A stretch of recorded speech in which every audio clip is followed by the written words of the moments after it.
मुख्यमंत्री त्रिवेंद्र सिंह रावत ने शुक्रवार को मुख्यमंत्री आवास में भारत मौसम विज्ञान विभाग के 146वें स्थापना दिवस समारोह में वर्चुअली प्रतिभाग किया। मुख्यमंत्री ने इस अवसर पर मुक्तेश्वर में डॉपलर वेदर रडार स्टेशन का वर्चुअली उद्घाटन किया। केंद्रीय मौसम विज्ञान मंत्री डॉक्टर हर्षवर्धन का आभार व्यक्त करते हुए मुख्यमंत्री ने भारत मौसम विज्ञान विभाग के 146वें स्थापना दिवस एवं डॉपलर मौसम रडार मुक्तेश्वर के उद्घाटन की हार्दिक बधाई दी। शुक्रवार को हुई त्रिवेंद्र रावत कैबिनेट की बैठक में 17 प्रस्ताव आए और कैबिनेट ने 17 प्रस्तावों पर मुहर लगाई। कैबिनेट ने उत्तराखंड उच्च शिक्षा पुस्तकालय सेवा संवर्ग सेवा नियमावली में संशोधन प्रस्ताव को मंजूरी दे दी है। इक्फाई यूनिवर्सिटी का नाम बदल दिया गया है। दी इक्फाई यूनिवर्सिटी हैदराबाद तेलंगाना किया गया है नाम। राजकीय उच्च राजकीय महाविद्यालय प्रदेश सरकार के विश्वविद्यालय के अधीन नहीं आते हैं तो ऐसे में महाविद्यालय को बंद कर दिया जाएगा। उत्तराखंड खादी एवं ग्राम उद्योग बोर्ड के बुनकर सिलाई कारीगरों में 50% वृद्धि करने का निर्णय लिया गया। उत्तराखंड प्रदूषण नियंत्रण बोर्ड में अध्यक्ष और सचिव की नियुक्ति नियमावली को मंजूरी दी गई है। राज्य में आईएएस और आईपीएस अधिकारियों के तबादले होने का सिलसिला जारी है। शुक्रवार को शासन ने 13 आईपीएस अफसरों के तबादले किए हैं। इस लिस्ट में नैनीताल जिले के एसएसपी भी शामिल हैं। नैनीताल का नया एसएसपी प्रीति प्रियदर्शनी को बनाया गया है। वह पिथौरागढ़ में तैनात थीं। वहीं नैनीताल जिले के कप्तान सुनील कुमार मीणा को वरिष्ठ पुलिस अधीक्षक कार्मिक बनाया गया है। इसके अलावा सुखबीर सिंह पिथौरागढ़ के नए एसपी का पद संभालेंगे। वहीं अमित श्रीवास्तव को एसपी बागेश्वर बनाया गया है। इसके अलावा आयुष अग्रवाल को एसपी रुद्रप्रयाग, पंकज भट्ट को एसपी अल्मोड़ा, पीएन मीणा को पुलिस अधीक्षक क्षेत्रीय हल्द्वानी और मणिकांत मिश्र को एसपी उत्तरकाशी बनाया गया है। प्रदेश में कोविड-19 के चलते सरकार ने स्कूलों को खोलने को लेकर कोई निर्णय नहीं लिया गया है। शिक्षा सचिव आर मीनाक्षी सुंदरम के मुताबिक अब नए आदेशों में स्कूलों को पूरी फीस लेने का अधिकार दिया गया है। इस संबंध में विभाग की ओर से कोर्ट में जवाब दाखिल किया गया है। शिक्षा सचिव आर मीनाक्षी सुंदरम के मुताबिक हाई कोर्ट के आदेश के बाद बोर्ड के छात्र छात्राओं से पूरी फीस लेने के संबंध में स्कूलों को एक आदेश जारी किया गया है। उन्होंने कहा कि स्कूलों के खुलने के बाद 10वीं और 12वीं के छात्रों से स्कूल की पूरी फीस ले सकते हैं, लेकिन फीस के लिए किसी अभिभावक पर दबाव नहीं बनाया जाएगा। इसके अलावा अन्य कक्षाओं के बच्चों से सिर्फ ट्यूशन फीस के अलावा कोई ज्यादा फीस नहीं ली जाएगी। अन्य कक्षा के छात्रों की पढ़ाई ऑनलाइन कराई जा रही है। उत्तराखंड रोडवेज कर्मचारी यूनियन से परिवहन निगम की वार्ता सफल हो गई है। इसके बाद यूनियन ने तीसरे दिन प्रदेश व्यापी और छठे दिन देहरादून मंडल की हड़ताल तत्काल समाप्त करने की घोषणा कर दी है। वार्ता के दौरान 9 बिंदुओं पर सहमति बनी है। बृहस्पतिवार को परिवहन निगम के प्रबंध निदेशक रणबीर सिंह चौहान अध्यक्षता में कर्मचारी यूनियन की बैठक हुई। बैठक में परिवहन निगम की ओर से महाप्रबंधक प्रशासन हरगिरी संघ अन्य लोग शामिल थे। पिछले दिनों निगम की ओर से कोटद्वार में 3 ड्राइवर और कंडक्टरों के बर्खास्त कर दिया गया था, जिसमें ग्रामीण डिपो के शाखा मंत्री भी शामिल थे, जिसमें महाप्रबंधक प्रशासन के स्तर से जांच करवाई जाएगी। जांच के 15 दिनों के भीतर रिपोर्ट दी जाएगी।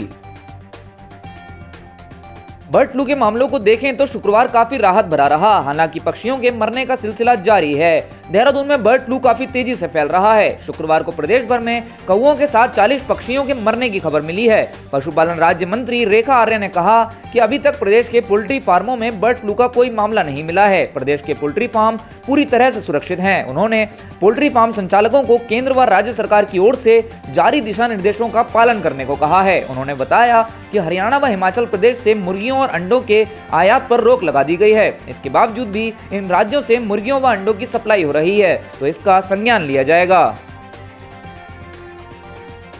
ऊर्जा निगम ने बिजली की दरों में बढ़ोतरी को लेकर एक प्रस्ताव जारी किया है। ऊर्जा निगम ने वर्ष 2021-22 के लिए नई विद्युत दरों को प्रस्ताव पिछले वर्ष की तुलना में कम बढ़ोतरी के साथ तैयार किया है। नए प्रस्ताव के तहत घरेलू श्रेणी में 1.99% और कॉमर्शियल श्रेणी में 4.05% की बढ़ोतरी करने की तैयारी है। वहीं बीपीएल श्रेणी के लिए किसी भी प्रकार की वृद्धि नहीं की जा रही है। इसके अलावा 1 किलोवाट या 100 यूनिट उपभोग करने वाले उपभोक्ताओं के बिल में भी कोई बढ़ोतरी नहीं की जाएगी। हालांकि अभी यह प्रस्ताव विद्युत नियामक आयोग को भेजना बाकी है। आयोग की अनुमति के बाद ही नए दरों पर मोहर लगाई जाएगी। आपको बता दें कि हर साल 1 अप्रैल से बिजली की नई दरें लागू की जाती हैं। वहीं कृषि के लिए निजी नलकूप श्रेणी में विद्युत दरों में वृद्धि का कोई प्रस्ताव नहीं दिया है। छोटे उद्योगों 25 किलोवाट तक में कोई वृद्धि नहीं की जा रही है। प्रदेश में अमृत योजना से जुड़े 7 शहरों के लिए प्रथम किश्त के रूप में 303.37 करोड़ रुपयों को निर्माण कार्यों में इस्तेमाल किया गया था। निर्माण कार्यों के उपयोगिता प्रमाण पत्र केंद्र को भेजे जा चुके हैं। योजना के तहत दूसरे चरण में होने वाले कार्यों के प्रस्ताव को केंद्र में भेजे जाने की तैयारियां चल रही हैं। शुक्रवार को मुख्य सचिव ओम प्रकाश की अध्यक्षता में अमृत योजना के लिए गठित राज्य स्तरीय हाई पावर स्टीयरिंग कमेटी की बैठक हुई। बैठक में योजना के अंतर्गत प्रदेश के 7 शहरों में पेयजल, सीवरेज, ड्रेनेज सिस्टम, पार्क आदि कार्यों की भौतिक व वित्तीय प्रगति से समिति को अवगत कराया गया। बताया गया कि देहरादून, हरिद्वार, रुड़की, काशीपुर, रुद्रपुर, हल्द्वानी और नैनीताल में पहले चरण के कार्यों को पूर्ण कर इनके उपयोगिता प्रमाण पत्र केंद्र को भेजे जा चुके हैं। मुख्य सचिव ने कहा कि नए अनुमोदित कार्यों के प्रस्ताव भी जल्द केंद्र को भेजे जाएं ताकि इन विकास कार्यों की दूसरी किश्त भी शीघ्र प्राप्त हो सके। 1 जुलाई 2015 को खोले गए जन औषधि केंद्रों में दवा की कमी की वजह से ताले लगने शुरू हो गए थे, जिसमें स्वास्थ्य विभाग की सबसे ज्यादा भागीदारी रही। सूचना विभाग की विज्ञप्ति के अनुसार डीएम सविन बंसल ने बताया कि चारों जन औषधि केंद्रों को बीपीपीआई से स्वीकृति मिल चुकी है। टेंडर के बाद इन केंद्रों को खोलने के आदेश मिले हैं। हल्द्वानी के डॉक्टर सुशीला तिवारी राजकीय चिकित्सालय के बाद जिले के 4 और सरकारी अस्पतालों में बंद पड़े जन औषधि सेंटरों को जल्द खोला जाएगा। इन सेंटरों को रेड क्रॉस सोसाइटी के बजाय अब टेंडर के माध्यम से बांट दिया गया है। जल्द ही स्थानीय विधायक व जनप्रतिनिधियों द्वारा इसका उद्घाटन किया जाएगा। इनकी मॉनिटरिंग प्रशासन के निर्देशन में मुख्य चिकित्सा अधिकारी व मुख्य चिकित्सा अधीक्षक द्वारा की जाएगी। प्रदेश की राजधानी दून में बर्ड फ्लू का संक्रमण काफी तेजी से फैलता नजर आ रहा है। दून का बांबेबाग क्षेत्र में कौओं की मौत का सिलसिला थमने का नाम ही नहीं ले रहा है। बुधवार और गुरुवार को बांबेबाग क्षेत्र में करीब 130 कौवे मृत मिले थे। वहीं अगर कौओं को हटाकर अन्य पक्षियों की बात करें तो पूरे दून में कुल 38 पक्षी मृत पाए गए हैं। प्रदेश के आंकड़ों को देखें तो गुरुवार को कुल 51 पक्षियों की मौत हुई है। बीते दिनों की तुलना में यह संख्या कम जरूर है, लेकिन अभी वन विभाग की मुश्किलें कम नहीं हुई हैं। प्रदेश में अन्य पक्षियों की तुलना में बर्ड फ्लू की पुष्टि सबसे पहले कौओं में ही हुई है। बर्ड फ्लू को लेकर प्रदेश भर में अलर्ट जारी है। अभी तक किसी पोल्ट्री फार्म में भी बर्ड फ्लू के संकेत नहीं मिले हैं। बावजूद इसके पशुपालन विभाग की ओर से सर्विलांस जारी है। पक्षियों की निगरानी के बीच कंट्रोल रूम में उनसे जुड़ी हर तरह की सूचनाएं जुटाई जा रही हैं। लंबे समय से चल रहा कोरोना टीकाकरण का इंतजार अब खत्म होने वाला है। 16 जनवरी से शुरू होने वाले टीकाकरण के लिए प्रदेश में 33 बूथ बनाए गए हैं। इन 33 बूथों में टीकाकरण का कार्य किया जाएगा।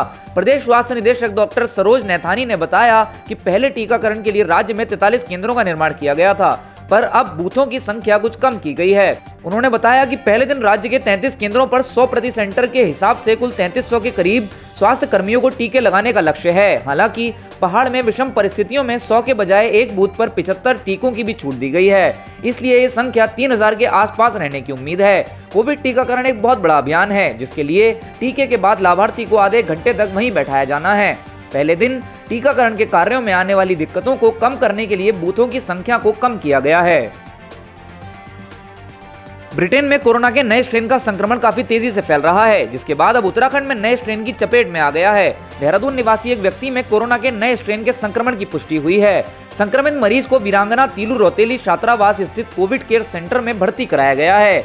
यहाँ उसका उपचार किया जा रहा है। स्वास्थ्य विभाग के जिला सर्विलांस अधिकारी डॉक्टर राजीव दीक्षित ने मामले की पुष्टि की है। बता दें कि कुछ दिन पहले ब्रिटेन से लौटे लोगों की संपर्क में आए 6 लोगों की कोरोना जांच कराई गई थी। जांच रिपोर्ट पॉजिटिव आने पर सैंपलों को नए स्ट्रेन की जांच के लिए दिल्ली भेजा गया था। इनमें से 5 लोगों की रिपोर्ट नेगेटिव पाई गई, जबकि देहरादून के 44 वर्षीय एक व्यक्ति की रिपोर्ट में कोरोना के नए स्ट्रेन की पुष्टि हुई है, जिसके बाद उन्हें आइसोलेट कर दिया गया है। कोरोना संक्रमण ने छात्रों को भी अपने घर पर रहने पर मजबूर कर दिया है। यही वजह है कि हर साल की अपेक्षा इस साल उत्तराखंड मुक्त विश्वविद्यालय के छात्रों में वृद्धि आई है। विश्वविद्यालय के प्रदेश में सभी 8 क्षेत्रीय कार्यालयों के अंतर्गत 120 अध्ययन केंद्रों पर 74,456 विद्यार्थियों ने प्रवेश लिया है। देहरादून क्षेत्र में 22,352 और हल्द्वानी क्षेत्र में 19,267 छात्र छात्राओं ने दाखिला लिया है। मुक्त विवि के प्रवेश प्रभारी प्रोफेसर मदन मोहन जोशी ने बताया कि प्रवेश ले चुके छात्र छात्राओं का ऑनलाइन या टेक्स्ट मैसेज के जरिए आगे की जानकारी दी जाएगी। कोविड वैक्सीन के आने के बाद प्रदेश में कोरोना संक्रमणों का आंकड़ा लगातार कम होता नजर आ रहा है। पिछले कुछ दिनों में कोरोना ने अपना असर दिखाना कम कर दिया है। शुक्रवार कोरोना के सिर्फ 141 नए केस सामने आए, जिसमें से 6 कोरोना संक्रमितों को अपनी जान गंवानी पड़ी। प्रदेश में कोरोना से ठीक होने वाले 234 लोगों के स्वास्थ्य विभाग ने डिस्चार्ज कर दिया है। प्रदेश में अभी तक 94,465 लोग कोरोना संक्रमण का शिकार हुए हैं, जिसमें से 1602 की कोरोना संक्रमण से मौत हो चुकी है। प्रदेश में अभी तक 2,406 एक्टिव केस हैं। प्रदेश में कोरोना संक्रमितों का आंकड़ा कुछ इस प्रकार है: देहरादून 51, हरिद्वार 13, नैनीताल 37, उधम सिंह नगर 10, पौड़ी 12, टिहरी 4, चंपावत 4, पिथौरागढ़ 2, अल्मोड़ा 3, बागेश्वर 1, चमोली 2, उत्तरकाशी 1, रुद्रप्रयाग 0 मामले सामने आए।